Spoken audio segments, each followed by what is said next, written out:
যুদ্ধ যেন মধ্যপ্রাচ্যকে ছাড়ছেই না। এমনিতেই কয়েক মাস ধরে উত্তপ্ত মধ্যপ্রাচ্য। গাজায় ইসরায়েলের অভিযান আর প্রক্সি যুদ্ধ এই অঞ্চলকে উত্তাল করে রেখেছে।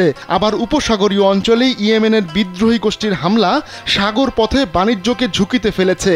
সব মিলিয়ে যুদ্ধ এই অঞ্চলকে গিলে খাচ্ছে।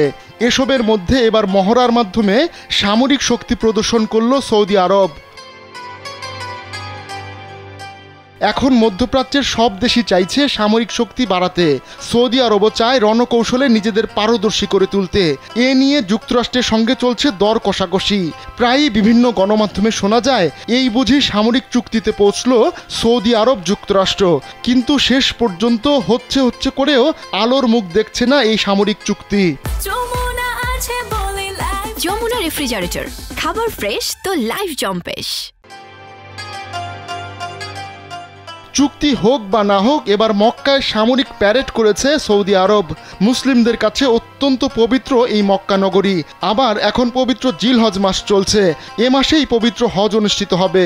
তাই হজকে ঘিরে হাজিদের নিরাপত্তায় থাকা বাহিনীর প্রস্তুতি কেমন তা দেখাতেই এই প্যারেড অনুষ্ঠিত হয়েছে বলে এক প্রতিবেদনে জানিয়েছে দ্য ন্যাশনাল। হজের মৌসুমে ভিড় সামলানো একটি বড় উদ্বেগের বিষয়। সৌদি আরবের সরকারি হিসাব অনুযায়ী গেল বছর 18 লাখের বেশি মুসলিম পবিত্র হজ পালন করেছেন। সৌদি প্রেস এজেন্সি জানিয়েছে, আল্লাহর অতিথিরা যেন সহজে এবং আরামে হজ পালন করতে পারেন, তাই তাদের সর্বোচ্চ নিরাপত্তা ও সুরক্ষা দিতে নিরাপত্তা বাহিনীর প্রস্তুতি দেখাতে মক্কায় প্যারেড অনুষ্ঠিত হয়েছে। প্যারেড ছাড়াও সামরিক মহড়া দেখানো হয় বলে জানিয়েছে সৌদি প্রেস এজেন্সি। সৌদি আরবের স্বরাষ্ট্রমন্ত্রী এবং সুপ্রিম হজ কমিটির চেয়ারম্যান প্রিন্স আব্দুল আজিজ বিন সৌদ বিন নায়েফ এই প্যারেডে সভাপতিত্ব করেন। এই প্যারেডে সিকিউরিটি এয়ারক্রাফট সহ এয়ার ডিসপ্লেও করা হয়। এই এয়ারক্রাফটগুলো পবিত্র স্থানগুলোতে ভিড়ের ওপর নজরদারি এবং প্রয়োজনীয় সরঞ্জাম দিয়ে সহায়তায় ব্যবহার করা হবে। সৌদি সরকার বলছে, এবছর সুন্দর এবং নিরাপদভাবে হজ সম্পাদন করতে তারা বদ্ধপরিকর। ইসলামের 5টি স্তম্ভের একটি হচ্ছে পবিত্র হজ।